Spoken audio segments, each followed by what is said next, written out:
My name is Kimble Mahler, and today I'm going to be explaining a little bit about Huygens Principle.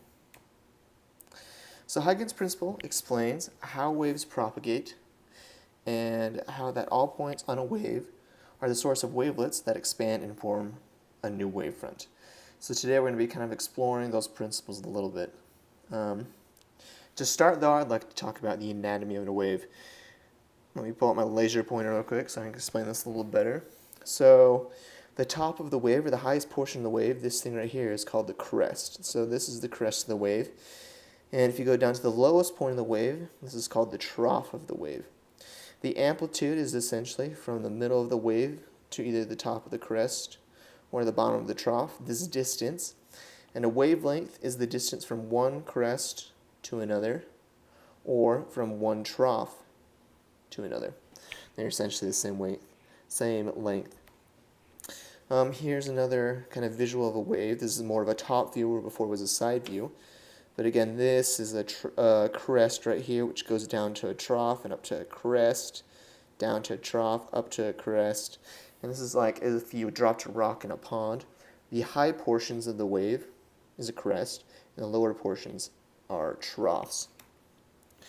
So, we're now going to talk about how waves propagate, and Huygens Principle explains this very well. So on a wave, there are little points on it, and each point is a source of a wavelet. And a wavelet is essentially this circular wave that comes off of it. So on our wave, there are tons of these points, and they each produce this circular wave. And these wavelets meet, and when they meet, they create a new wavefront. And a new wavefront is essentially the wave that we see. Like if you were to drop a rock in a pond, the wave you see is a wavefront. So when they all meet, they create this wavefront. We can see the distance a wave travels by using this equation S equals Vt, where S is the distance the wave traveled, V is the velocity of the wave, and T is the time. So kind of like what I said before, this wavefront that we see is essentially the waves that we see, like if you drop a rock in a pond. And in order for us to see them, all the points on the wavefront need to be in phase. What this means is, on the wavefront, all of the wavelets are either at a crest, or they're at a trough, or some point in between. But what is important is all the points on the wavefront are in the same area. They're either all at trough, or all at crest, or they're all at some point in between. So here's an example problem on using the S equals Vt equation. Let me pull my pen so we can do it together. So a wave has a velocity of 2 meters per second. The scientist marks where a wave is at t equals 0, and again at t equals 5. How far has the wave traveled? So we're going to use our equation, S equals Vt, which is right here. S equals Vt. So we're trying to solve for S, which is how far the wave traveled. So we have S equals, our velocity is 2 meters per second, and our t is 5 seconds. So we need 2 times 5, which is 10. The seconds cancel out. So our S, the distance the wave traveled, is 10 meters. Hopefully that makes sense. So now we're going to discuss refraction. Huygens Principle has a lot to do with waves, and we're going to discuss refraction and how it's related to Huygens Principle. So refraction is deflection from a straight path undergone by a light ray or an energy wave and passing obliquely from one medium, such as air, into another, such as glass, in which the velocity is different. So that's kind of confusing. So I'm hoping that this next slide will help you make sense of what that's saying. So you have a wave coming right here. Here's like a wavelet. Here's our wavefront right here. Here's another wavefront. And let's say that this is air, and down here, let's say, is water.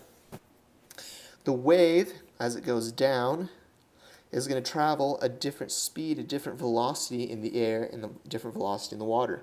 When it's in the water, it's going to have a smaller velocity than it does in the air. So the wave goes through, some's in the air, some's in the water. Because it has a slower velocity as this wave goes, in the same amount of time, it's going to travel less in the water because it has a smaller velocity than it does in the air. Because of that, this is going to travel more, this is going to travel less, which is going to cause this bend in the wave. And that's what refraction is, and that's why it's caused. So here's an example problem with refraction. I'll pull my pen out again so we can do it together. So it reads, the angle between the ray in the water and the perpendicular to the water surface is 37.9 degrees. So that 37.9 is this right here, 37.9 degrees. Use n equals 1.33 for the water, n equals 1.33 for the water. What angle does the ray in the air from the instructor's face make with the perpendicular to the water surface at the point where the ray enters? So we're looking for this angle right here. Alright, we're going to say that this is angle 1, and this right here is angle 2. So we're going to use Snell's law to solve this. Snell's law is a discussion for a different video, but it helps us solve these refraction problems. So Snell's law, like it says up there, is n1 sine of theta 1 equals n2 sine of theta 2. So our n1, the n of air, is about 1. That's what we're going to use for it. So 1 sine of theta 1, that's what we're looking for, is this theta 1, equals n2, which is 1.33 sine of our angle 2, which is our 37.9 degrees. So if you plug this in your calculator, what you're going to get is sine of theta 1, that's the same, just multiply it by 1 right here, equals 0.8188421717. There's a lot of numbers for you. So now you're going to do sine inverse 0.8188. We'll just stop there. This is going to give us our theta. Plug that into your calculator. You're going to get a theta 1 of 54.989 degrees. Hopefully that makes sense, and again, that is an example refraction problem. Alright, another thing that Huygens Principle explains is diffraction. So diffraction is a modification which light undergoes, especially in the passing by the edges of an opaque bodies or through narrow openings in which the rays appear to be deflected. Oh, again, that's kind of a confusing definition, but the way I think of it is, as a wave travels through a slit that is similar in wavelength, it's going to spread out, it's going to curve essentially. But if it travels through a slit that's much bigger than its wavelength, it's going to go through straight. And hopefully I'll be able to explain that a little bit better with these other slides. So let's look at this example right here. You have a wall right here, this is a wall, here's a door right here. Let's say you have your friend standing out here, and your friend yells into the room, and you're standing right here, kind of behind the wall. And even though your friend yells and is outside the room and he can't see you, you can still hear your friend. And the reason that happens is because sound has a wavelength that is about the size of the doorway right here. So that means that this wavelength is about the same size, which means it only lets a couple wavelets through. And because it only lets a couple wavelets through, since these wavelets are circular in motion, it creates almost a circular wave like this because of the wavelet that it lets through. Let's say it lets one through right here. It's going to be a circular motion like that. And because of that, this circular motion, those sounds allow to come through here and go into your ears to be able to hear what your friend says. And this is called diffraction. So here's a video that kind of describes diffraction.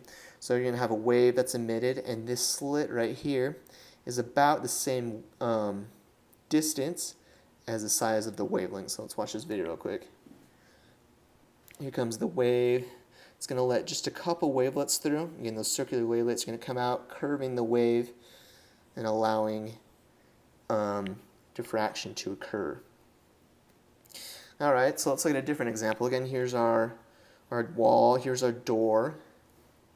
I'm sure everybody has seen this, that you have a dark room here and you have light on here. The light comes through and it doesn't bend into the room like this. It has a very straight, clean edge like you see here. And the reason that is because light has a small wavelength, much smaller than the size of the door. So that means that when the light comes through, it's not just one wavelet that's coming through that makes that curved motion. Instead, it's almost like a wavefront that comes straight through, because again, the wavelength is much smaller than this opening right here. Here's another video. Again, you're going to have a wave emitted. This hole right here, this opening, is much bigger than the wavelength. It's going to essentially let a wave front through here. So let's go ahead and watch that real quick. So here comes the wave. And you see right here, this is essentially the wave front coming straight through. So that's why diffraction occurs that's why that happens when the wavelength is much smaller than the slit or the hole right here. Alright, let's watch them one more time together. Again, this is the one where the slit is much bigger than the wavelength, and this is when it's about the same size. So here's like the wavefront coming through. Here's one or so wavelets coming through, curving it, not curved as much.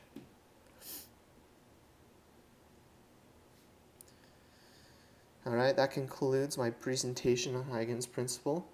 I hope that makes a little more sense and how you were able to understand that better. Thank you.